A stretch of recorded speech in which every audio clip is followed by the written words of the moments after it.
We're no longer in the cafe. We're back on the polar road, that frozen serpent of asphalt. From episode 1, but now it's midnight, auroras bleeding green and violet across the sky, snow falling like ash from a dying world. Ninja vs. Gokudo Episode 7, Ninja and the Polar Path, is a 28-minute requiem and rebirth rolled into one.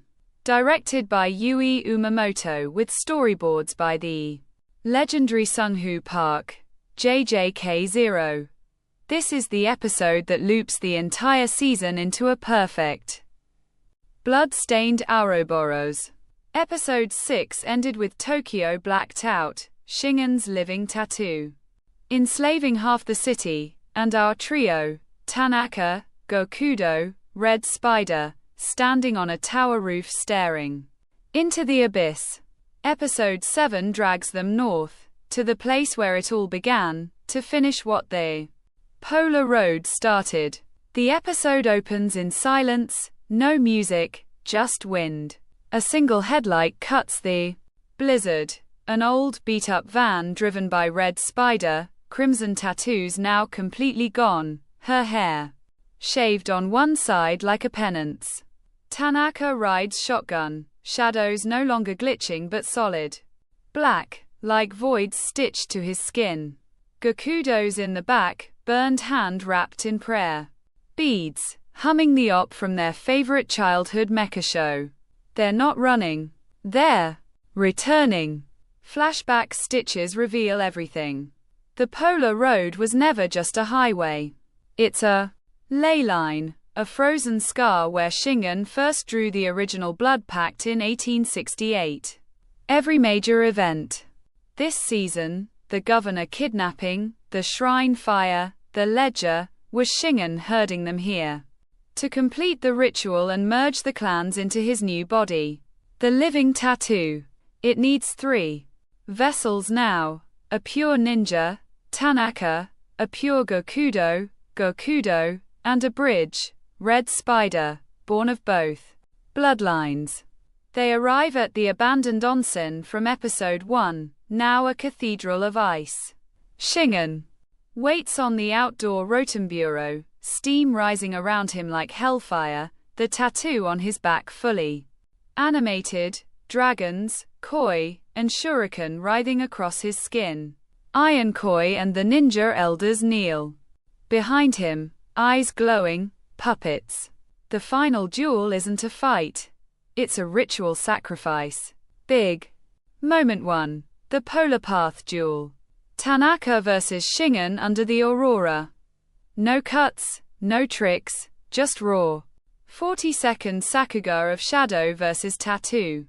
Every time Shingen's ink lashes out, it steals a memory from Tanaka, his mother's face, his first laugh, Gokudo's smile. The shadows on his body start peeling away like burning film. Red Spider chains Shingen's arms with her Kusarigama, now reforged from both clan relics, screaming, "This ends where it began." Gokudo climbs the frozen torii gate, blood dripping from her burned hand, and slashes her own palm, letting the blood fall into the onsen. The water turns crimson. The ley line activates. Big moment 2. The choice. Shingen offers the same deal he gave his lover 150 years ago: merge with me. Rule forever. Tanaka looks at Gokudo, really looks, and says the line that will live in infamy: "I don't want to rule the shadows. I want to walk in the sun with her." He lets go of his shadows. They dissolve into the aurora. Gokudo lets go of her katana. It sinks into the onsen. Red Spider lets go of her chains. They wrap around Shingen like a coffin. The ritual reverses. The living tattoo rips itself off Shingen's back, shrieking like a dying god, and burns away in the crimson water. Every enslaved soul in Japan gasps awake. Tokyo's lights flicker back. On 800 kilometers away, Shingen ages 150 years in 10 seconds. crumbling to ash that the wind carries north. The polar road cracks beneath their feet, a scar finally healed. Final scene, dawn. The three of them sit on the van's hood, watching the sun rise over the ice. Tanaka laughs. Really? Laughs. For the first time since he was 7. Gokudo leans her head on his shoulder. Red Spider lights a cigarette with trembling fingers and mutters, "Idiots. You just destroyed 2 empires. For a sunrise." Tanaka grins. Worth it. Roll credits over a single shot. The polar road. Melting into a regular highway, flowers pushing through the cracks. Post-credits sting. A single black petal drifts onto the melted snow. A new tattoo begins to form on someone's wrist. The cycle might not be over. Studio Deen didn't just cook.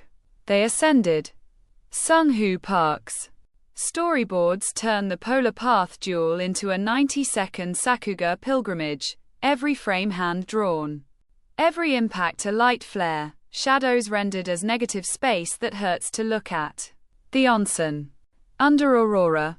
A painting come to life, steam animated at 48 FPS, water rippling with blood physics. That would make you photable jealous.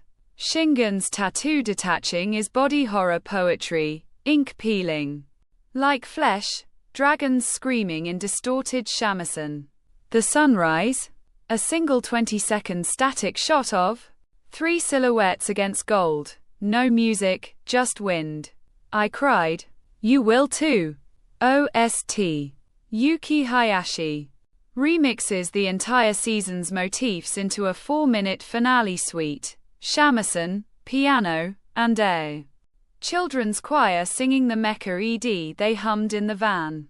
When the tattoo burns, the choir screams. When the sun rises, they whisper. Perfection. Flaws. 0. This is 100% masterpiece. Lip sync, color, board, sound, flawless. Episode 7, Ninja and the Polar Path, isn't a finale. It's a prayer. It takes every wound this season carved into us. Trauma, lost laughter, burned hands, broken clans, and heals them with a sunrise. Tanaka's laugh. Gokudo's surrender. Red Spider's redemption. This is the kind of ending that ruins other anime for you. Not because it's happy, because it's earned. And that post-credits petal. Yeah, we know sequels are coming. But for 28 minutes, love won. For 28 minutes, the shadows lost. Deen didn't just stick the landing. They melted the runway, danced in the flames, and walked away holding hands. See you on the Polar Road, nerds. Bring tissues. Bring sake. Bring someone you'd burn empires for.